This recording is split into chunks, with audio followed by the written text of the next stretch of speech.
Assalamualaikum warahmatullahi wabarakatuh. Kali ini kita akan membahas tentang langkah-langkah melakukan penelitian kualitatif. Nah, silakan disimak ya. Baik, untuk melakukan penelitian kualitatif, kita bisa melakukan beberapa langkah yang akan saya jelaskan berikut ini. Jadi paling tidak ada 9 langkah dalam melakukan penelitian kualitatif. Yang pertama, menentukan research problem dan tujuan penelitian. Yang kedua, literatur review. Yang ketiga, mengembangkan research question atau pertanyaan penelitian. Keempat adalah menentukan desain riset dan metodologinya. Kemudian yang kelima, bagaimana cara mengumpulkan data, kemudian bagaimana menganalisis data, kemudian bagaimana menginterpretasikan data, memvalidasi data, dan yang terakhir adalah menulis dan mempresentasikan hasil penelitian Anda. Yang pertama, menentukan research problem dan objektif. Jadi menentukan research problem dan tujuan penelitian. Kemarin kita sudah membahas, jadi research problem yang dimaksud di sini adalah the big issue atau persoalan yang ingin Anda bahas di dalam penelitian Anda. Biasanya research problem itu muncul dalam bentuk rumusan tujuan penelitian. Jadi Anda harus menentukan secara jelas tujuan penelitian Anda. Misalnya, the study aims to understand the kind of violence including Lord of the Flies. Jadi penelitian ini ingin memahami macam-macam kekerasan yang ada di dalam novelnya Golding yang berjudul Lord of the Flies. Nah, tujuan penelitian ini juga sekaligus menjadi research problem. Kemudian yang harus Anda lakukan selanjutnya adalah melakukan comprehensive literature review. Jadi literature review paling tidak ada 10 penelitian yang sudah dilakukan orang sebelumnya terkait dengan novel tadi ya, Lord of the Flies. Jadi review literatur ini disebut sebagai sebuah langkah yang bermanfaat untuk menentukan posisi riset Anda dan mengidentifikasi gaps, ya, riset gap atau aspek-aspek atau hal-hal yang belum diteliti dari tadi ya, misalnya mau meneliti tentang Lord of the Flies. Kemudian setelah Anda menentukan research gap, maka Anda bisa melihat yang Anda lakukan selanjutnya adalah menyusun pertanyaan penelitian.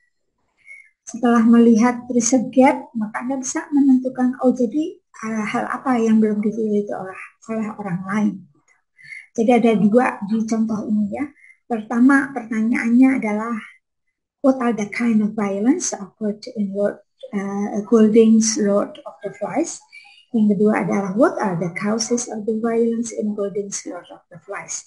Jadi tujuannya tadi adalah untuk memahami kekerasan di dalam novel Lord of the Flies, maka diturunkan menjadi 2 pertanyaan. Pertanyaan pertama adalah jenis-jenis kekerasannya seperti apa, dan yang kedua adalah penyebab kekerasan tersebut. Berikutnya tentang research design and methodology. Yang disebut dengan design research atau research design, itu misalnya kalau Anda meneliti sastra, Anda menggunakan literary criticism. Kalau Anda meneliti film, Anda menggunakan film study. Kalau Anda menggunakan culture studies, maka Anda bisa menggunakan cultural studies sebagai research design, atau Anda menggunakan etnografi, atau Anda menggunakan studi kasus, gitu ya. Itu namanya research design. Sedangkan qualitative method atau metode penelitian kualitatif yang Anda pakai, maka misalnya Anda menggunakan metode content analysis atau interview atau focus group discussion. Anda bisa memilih metode penelitian yang sesuai dengan tujuan. Berikutnya tentang sumber data atau data source. Anda harus mengidentifikasi sumber data dengan jelas. Misalnya novel, maka judulnya apa, pengarangnya siapa, penerbitnya siapa, kapan diterbitkan di mana, dalam bahasa apa, dan seterusnya. Anda bisa menentukan sumber datanya, misalnya novel, teks, film, postingan sosial media, komik, memes, kayak gitu. Kalau data source-nya Anda itu dari Anda meneliti orang, misalnya Anda meneliti bagaimana pendapat mahasiswa semester 5 tentang bla bla bla tentang sesuatu hal, maka Anda harus mengidentifikasi dan merekrut partisipan penelitian Anda. Partisipan penelitian Anda adalah orang-orang yang akan Anda mintai tadi ya, Anda minta menjawab pertanyaan-pertanyaan yang Anda ajukan. Pastikan bahwa jumlah orangnya itu representatif. Ya, representatif itu mewakili populasi yang ingin Anda teliti. Yang berikutnya adalah bagaimana cara mengumpulkan data. Mengumpulkan data sesuai dengan metode penelitian yang Anda lakukan.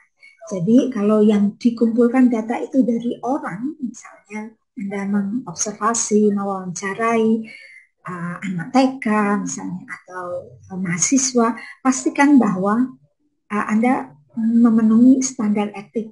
Ya, standar etik itu maksudnya adalah harus ada persetujuan dari partisipan yang Anda jadikan partisipan penelitian. Kalau yang Anda teliti adalah anak-anak, maka Anda harus mendapatkan persetujuan dari orang tuanya. Kayak gitu standar etiknya. Kalau yang Anda teliti adalah teks, maka cara mengumpulkannya Anda harus membaca atau menonton filmnya atau mendengarkan kalau itu rekaman. Kemudian mentranskrip. Mentranskrip itu adalah dari tadi yang berupa audio atau visual, kemudian Anda jadikan menjadi verbatim atau berupa tulisan. Nah, juga dengan note taking, mencatat. Bagaimana cara menganalisis data? Menganalisis data kualitatif itu biasanya misalnya dengan coding. Coding itu memaknai data. Jadi Anda pilih datanya, kemudian Anda klasifikasikan, kemudian Anda beri makna. Itu namanya coding. Kemudian tematik analisis, Anda mengklasifikasikan dan mencari tema-tema utamanya. Discourse analysis, misalnya Anda mencari bagaimana wacana tertentu di dalam sebuah teks. Ada teorinya tersendiri ya tentang discourse analysis. Kemudian bagaimana menginterpretasikan temuan. Jadi menginterpretasikan temuan itu adalah menginterpretasikan data untuk menjawab pertanyaan penelitian tadi.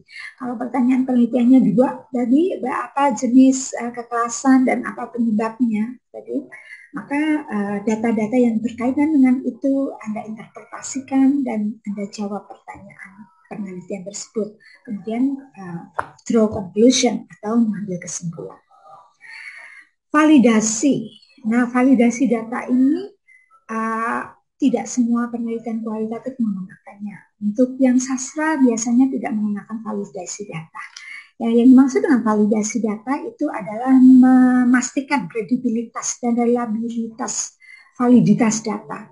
Teknik yang biasa dipakai untuk mendapatkan validitas data adalah dengan misalnya meminta pendapat ahli, dosen Anda, atau dengan triangulation, kemudian member checking gitu ya, untuk memastikan data Anda benar. Kemudian yang terakhir adalah menulis dan mempresentasikan hasil penelitian Anda. Apa yang harus Anda lakukan di sini?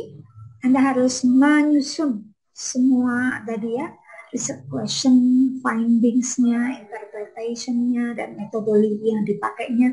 Anda susun sedemikian rupa sehingga pembaca akan paham dengan apa yang sudah Anda lakukan, sudah Anda teliti, dan apa yang menjadi temuan Anda. Nah, demikian yang disebut dengan langkah-langkah melakukan penelitian kualitatif. Semoga bermanfaat. Terima kasih. Assalamualaikum warahmatullahi wabarakatuh.